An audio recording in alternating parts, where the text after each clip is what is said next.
They're one of the 90 homicides. If they listen to a podcast like this and see the way you're breaking it down and saying, here's how Florida is, the lowest in 54 years, why are they not choosing to model this? The politicians in Chicago and Illinois think more of the criminals than they do of the law-abiding citizens. Why, though? The politicians don't care that your child is murdered. They don't care. They don't care because you can stop this. You can stop. Let me put that in the appropriate vernacular. You can slow this down significantly. I could go to Illinois and add 25,000 beds to the state prison system and change the minimum mandatory sentences and bring that down 75%. In how long would you be able to fix that? If you could build the 25,000 beds this year and you could give me the minimum mandatory sentences, 2 years. 2 years, 75%? 2 years. In 2 years, you dropped to 75%. You don't have to lock everybody up. You just have to show them where the line is and make believers out of a few, and the others will quit doing it. That's what we did in Florida. That's what we did in Florida. But I can tell you right now, the question you ask of me, I ask of my liberal friends across this country, why is it you don't want to make the investment to keep your children safe, to keep from being robbed, to keep from being shot? You know, because I'll tell you why, Pat, because nobody cares until it's their family. Well, in Florida, we care. Governor DeSantis cares. I care. The sheriffs of the state of Florida care. We go to work every day, not what's in our best interest, but what's in the best interest of the people of the state of Florida. And nothing matters until you're safe and you feel safe. And if you create an environment where you're safe and you feel safe, the people will thrive. Businesses will thrive. And as a human being and as a social society, we will get away with as much as we're allowed to get away with. And wherever the line's drawn, that's where people stop. That makes sense to me. And I want to get to one of the stories because this is going to lead to the following question I'll be asking you. So there's a story of fool around and find out, again, 246 arrested in Florida's human trafficking sting. Okay? 246 suspects involved in human trafficking, prostitution, and child sexual exploitation. I think this is a story of a few months back, September 19th of last year, 2025. You know, what can you tell us about this story? What do we learn about this story here, the 246 suspects? Sure. We do undercover operations, human trafficking operations, and we're looking for the victims of human trafficking. Okay.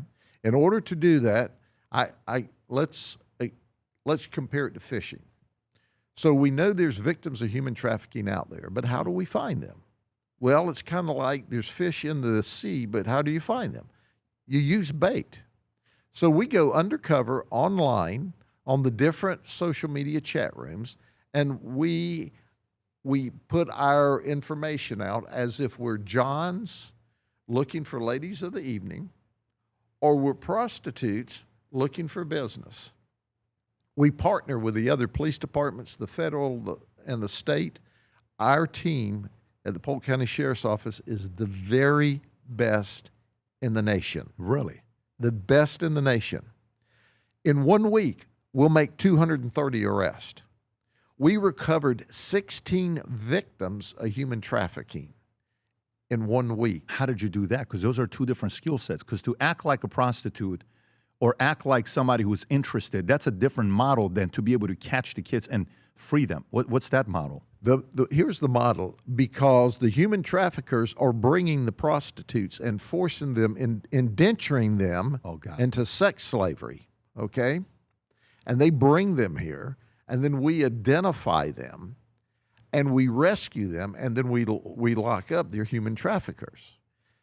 In addition to that, at the same time, we run sex predator operations where people are looking for children to have sex with them, and we arrest them at the same time. So we're working a prostitution sting, a human trafficking operation, we're working a child predator operation, we're working child pornography, all at the same time in these operations. It's a massive operation. I suggest to you, I don't think you can find any police agency in the nation that arrests between 230 and 250 in a 6 or 7 day operation other than us, but it's working with our partners. We filed unbelievable human trafficking charges. Now, one of the pieces of magic is what we call our NGOs, our social services folks. We invite our One Child is one team. We invite our state folks with us. So we immediately start evaluating them as victims of human trafficking anytime we have a prostitute come in. So the counseling, the investigation begins. Tell me more. Florida has a beautiful law. If you are a victim of human trafficking, you're not a criminal. So if you're brought here by a human trafficker to one of our operations, you are a victim, not a prostitute and not a suspect. Can you give me a demographic of what a prostitute or somebody who was brought here for human trafficking, what does that person look like? Give me a profile of that person. That person is 17 years old, 19 years old, 22 years old. They're in this country legally. They've been brought across the border by mules. And then they're told, hey, we'll take you into the United States for free, but you have to work for us.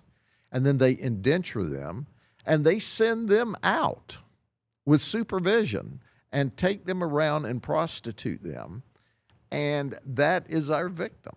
So when we intercede, we have immediate counselors at the point of arrest. And when we say, hey, this is a victim, then there's no arrest. We take them into protective custody. And I say protective custody, we take them away from their human trafficker. We work with DCF, and we work with our private NGOs to give them a place to stay. We rescue them. And that's what's so really exciting about what we do. We're rescuing the victims of human trafficking. That's honorable. Now, how do you get them back into society? What role do you play there to get them? We hand them off to our NGOs, and they work with counseling and with teams. Sometimes it's a matter of getting them back to their home country. Got it. Yeah. Sometimes it's a matter of reuniting them with their family. Sometimes it's long-term counseling, and sometimes they regress and fall back into the world of prostitution. How confident are you in your ability to catch human traffickers if you were given an assignment to a different place? Oh, I can catch them wherever we are. So I'm glad you said that. So let's just say we moved you to Palm Beach County, and there's a guy